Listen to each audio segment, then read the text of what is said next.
Goedenavond, het is zaterdag 14 december en dit is het nieuws van vandaag. Dashing through the snow in a one-horse open sleigh.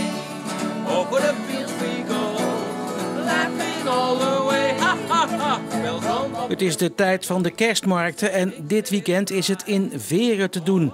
Een kerstmarkt helemaal in de stijl van Charles Dickens.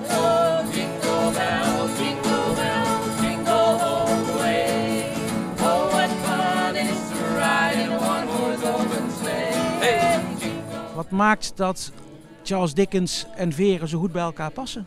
Ik denk het stadje zelf, de panden, het pleintje hier, de gebouwen. Het leent zich toch een beetje om die sfeer te creëren. Ja, de sfeer, de oude huisjes, gewoon de omgeving. Ja, heel gezellig. Nee, we vonden het heel gezellig. En ik zie allemaal tassen in de handen, dus er wordt ook nog wel wat gekocht, hè? Het was zo leuk, tweedehandse dingetjes. En er stonden allemaal tweedehandse spelletjes te koop. Dus ik heb een ouderwetse Scrabble en we gaan bakken thuis. Ja. De Zeeuwse bodem. Heel Den Haag bakt. Heel Den Haag bakt, ja. Ik ook. Ja. Ook morgen kunt u nog in Veere terecht voor de kerstmarkt.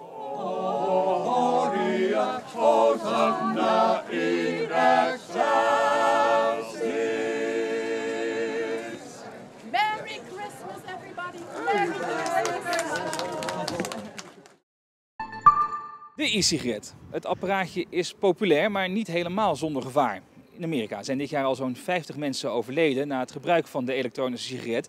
Bij de e-sigaretwinkel in Vlissingen balen ze van het negatieve imago van de elektronische sigaret. Healthy Care in Engeland deed er al jaren onderzoek naar en die gaven constant aan van het is eigenlijk een heel goed alternatief voor de rokers. Dus wij waren ook vol enthousiasme toen wij hieraan begonnen van nou dit is het echte goede alternatief. De slachtoffers in Amerika vielen omdat zij volgens de Elektronische Sigarettenbond Nederland illegale patronen gebruikten.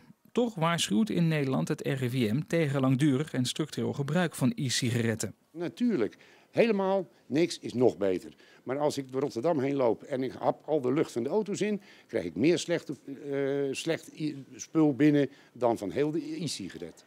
De winkel in Vlissingen voelt de onrust die is ontstaan door de slachtoffers in de Verenigde Staten nog steeds in de portemonnee. Op dit moment zijn we die klap echt nog niet te boven. We zien een hele lichte stijging, omdat steeds meer mensen inderdaad ontdekken dat het product wat wij verkopen in ieder geval gegarandeerd een goed alternatief is.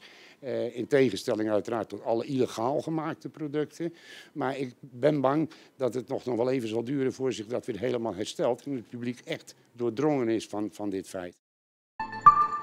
Bergingsbedrijf Multraship uit Terneuzen gaat de Urker garnalenkotter bergen die eind vorige maand zonk ter hoogte van Texel. De drijvende bok Cormorant, hier bij een berging op de Westerschelde, wordt daarvoor ingezet. Rijkswaterstaat wil dat het schip zo snel mogelijk wordt geborgen, maar door het slechte weer zal dat de komende dagen in ieder geval niet gebeuren. Het regiokantoor van Natuurmonumenten in Zierikzee heeft de Betonprijs 2019 gewonnen. In de categorie grensverleggend. Het gebouw wordt onder andere geroemd om het gebruik van glasschuimbeton. Met name omdat het een materiaal is dat in Nederland nog nooit is toegepast. Dus in die zin is er gewoon een baken verzet. En omdat we het ook op een nieuwe manier hebben toegepast. En daardoor heeft het denk ik extra aandacht gekregen. Omdat het dus niet alleen maar de introductie van het materiaal is, maar ook daarmee een bijzonder gebouw. Het gebouw heeft zijn uitstraling te danken aan het feit dat het beton op een andere manier is verwerkt. Beton en glasschuimbeton wordt veelal in bekisting toegepast. Dat betekent zeg maar, dat je aan de binnenkant en aan de buitenkant van de wand bijvoorbeeld houten planken of stalen platen hebt. Daar wordt het dan ingegoten. En wij wouden op deze plek voor dit gebouw juist een ruwe huid hebben, een ruwe buitenkant. En om dat voor elkaar te krijgen hebben we de wanden, die 11 bij 4 meter zijn, liggend hier in het landschap gestort. Zodat de glasschuimbrokken die erin zitten naar boven komen drijven. Daarnaast heeft de architect ervoor gekozen om de vorm van het gebouw aan te passen aan de omgeving. Het is vierkant, zoals wel meer gebouwen. En dat hebben we gedaan omdat het eigenlijk een soort mensgemaakt natuurlijk landschap is met rechte lijnen. En aan de andere kant wouden we een object maken wat zeg maar, verbonden is met het landschap. Dus, en wat ook een beetje loskomt uit het landschap. Dus als een soort gekantelde steen. Dat is waar die trappen vandaan komen. Een vieze, vette kliederboel bij Natuurmonumenten in de Zwaakse Wiel. Daar mochten kinderen vandaag een voederplank maken voor vogels in de winter. En tussendoor werd ze van alles geleerd over de vogels. Van jongs af aan duidelijk maken hoe de natuur in elkaar zit. Dat is belangrijk. Ze moeten ook in het echt kunnen beleven wat het is, wat de natuur voor ze betekent en hoe dat werkt. En als het knutselen erop zit, is het een kwestie van voederplank in de tuin hangen en wachten op je lievelingsvogel. Een toekan. En als die er niet tussen zit, zijn er altijd nog andere vogels. Nou, een roodborstje of een ijsvogel vind ik wel leuk. Nou, ijsvogel is meer het blauwe en het oranje, de combinatie daarvan vind ik wel heel mooi. En van een roodborstje, dat is ook het oranje. Je weet er wel veel van, hè? Wil je ook later iets met boswachten doen of een vogel kijken? Dat zou wel heel erg leuk zijn, ja. Een flinke west- tot zuidwestenwind, wat buien en wat deining was het weerplaatje van vandaag. En de loodsen moeten goede zeebenen hebben om bij het schip te komen. Maar er zijn er ook altijd die plezier beleven aan de golven. Het was uiteraard wel erg koud. De temperatuur was 8 graden, net als de temperatuur van het zeewater.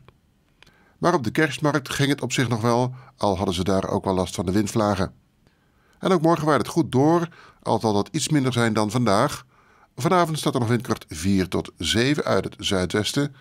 Maar vannacht komen er weer buien voorbij en daarbij is overal kans op zware windstoten. Tot 80 km per uur is mogelijk. Maar voor de ochtend zijn die buien alweer weg.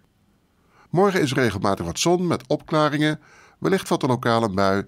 Vooral op Walcheren en op Schouwen kan een bui voorbij komen. Er staat windkracht 4 tot 6 uit het zuidwesten en de maximumtemperatuur is 8 à 9 graden.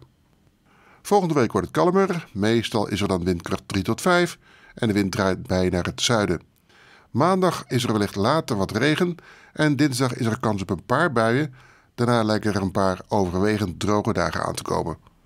Maxima meestal volgende week rond 8 graden, maar dinsdag is het 10 tot 12 graden. Tot zover het nieuws van nu. Het nieuws van de afgelopen week ziet u zo meteen nog een keertje voorbij komen in Zeeland de Week.